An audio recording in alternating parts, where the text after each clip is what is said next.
What's up, guys? Welcome back to another review, and this time we're going to be covering War for the Planet of the Apes, the concluding trilogy of the Planet of the Apes reboot series. And oh boy.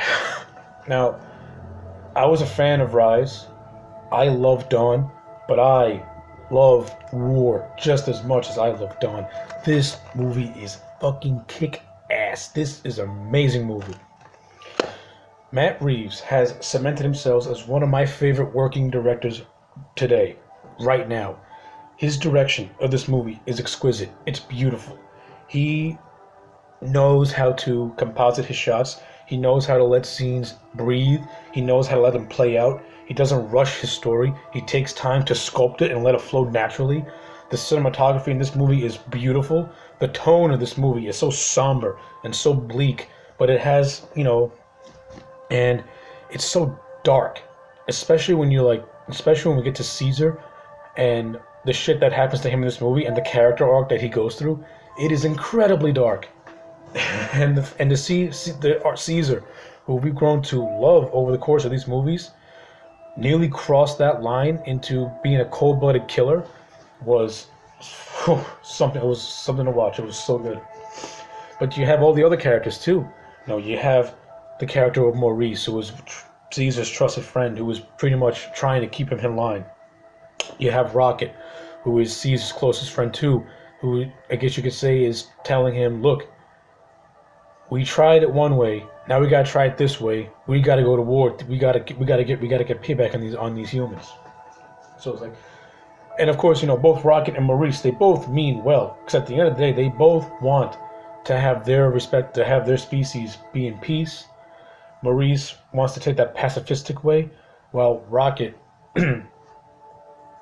Rocket is pretty much convincing Caesar that, let's do this. Now, of course, that just plays out in just one scene, some might say, but if you actually watch the movie, you can kind of see it get peppered in there every now and then. Very subtle, but done very exquisitely. We have other characters too. We have the introduction of this character called Bad Ape, who's like the comic relief of this film, played by Steve Zahn. And I actually found Bad Ape to be very, very funny.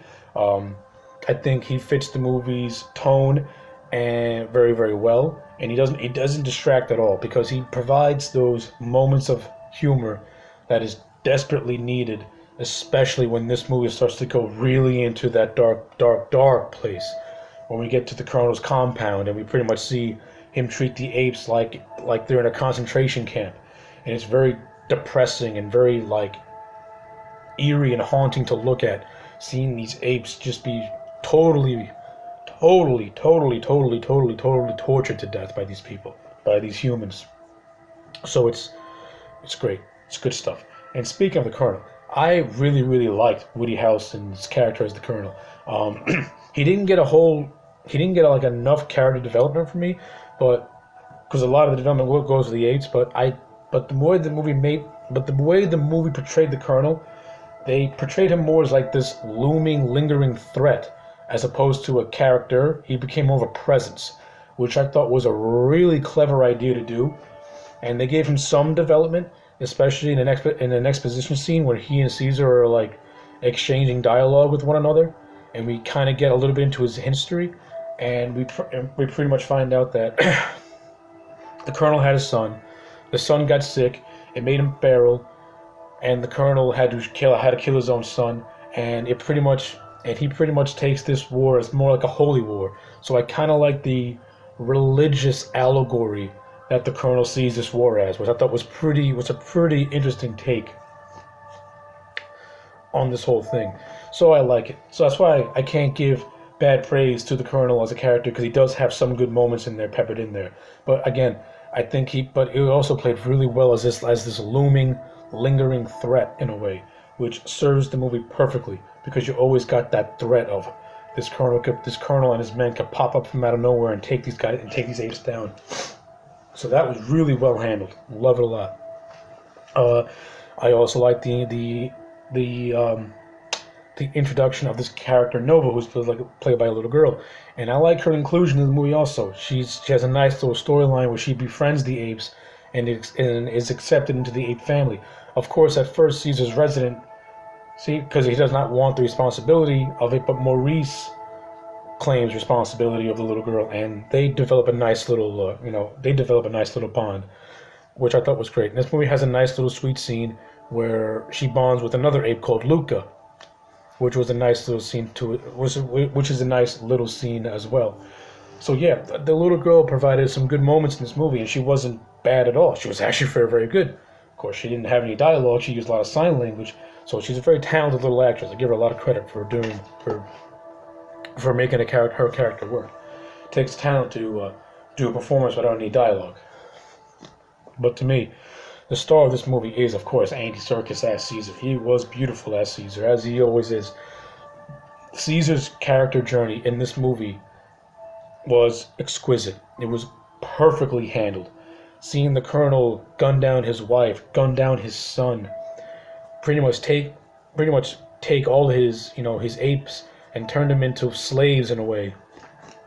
And Caesar, Caesar, who's on his own mission who's out for blood and revenge against the colonel for killing his family, and now he sees his apes pretty much being held captives by this guy. Not only that, he's having Koba, invade his mind, because throughout the movie, we see Caesar slowly starting to become Koba. He's starting to think like Koba. He's starting to have that resentment and hatred like Koba has. And we get these cool little hallucination scenes where Caesar in his mind sees Koba talking to him and telling him these things, and it's really, really cool to see this stuff.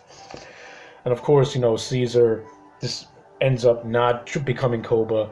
He redeems himself, and he saves his people. And of course, for those who've seen this movie, Caesar dies. He passes on, and it's just the perfect way for this movie and series to end, because by Caesar dying and passing on, he becomes this mythic, Messiah-like figure of hope in a way for all the apes. This is the one. Caesar was the one that united the apes as one. And of course, if they were to make a fourth movie, which I hope they don't, because how can you follow up a movie this good? I don't want to see no more movies in the reboot series at all, because you can't get whatever you're gonna do ain't gonna top this. You ain't gonna top this at all, because this movie's fantastic. Like I said, from a direction standpoint, it's beautiful. From a cinematography standpoint, it's amazing. From a CGI standpoint, it is spectacular to look at. The apes are rendered as realistic as possible, to the point where you forget you're watching CGI characters. You think you're watching real apes, which is amazing. The practical effects look fantastic. The set pieces look great. The few action sequences that you see are really, really well handled. The character development throughout this movie is fantastic. This movie, the title may be misleading, but in a way it's not misleading, because you really are seeing a war. You're seeing Caesar's inner war. You're seeing him in a conflict within himself as to what he should do. And I think that's where the movie's strength really lies. It lies with Caesar and his personal struggle. Juxtaposed his struggle to trying to fight this Colonel character. So it's like, this movie juggles so many elements so perfectly well, which is why I'm going to give it a solid 10 out of 10.